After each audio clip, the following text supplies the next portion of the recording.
Welcome to the Salmon Runs YouTube. Enjoy the video.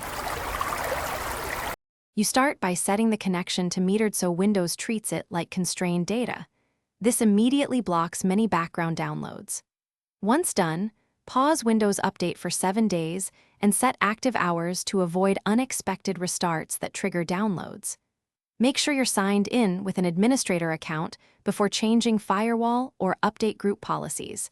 Otherwise, those options will be locked. These steps reduce automatic data use right away and give you control over what downloads when.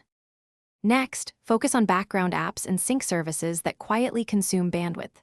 Go to Privacy Settings and turn off background permission for apps you rarely use. This prevents background fetches.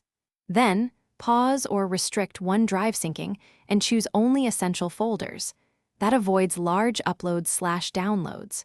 Finally, disable or cap delivery optimization so updates are not downloaded from other PCs. These actions cut persistent data drains while preserving critical functions like email and security updates.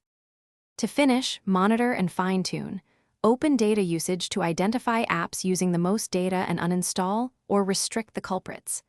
Make sure your antivirus is lightweight and avoid full cloud scans when on limited data. Schedule them on Wi-Fi. If you still see spikes, reset the network adapter and run the Windows Update troubleshooter. These fixes often stop stuck downloads. If problems persist, check for rogue apps or malware that mask themselves as system processes and remove them promptly.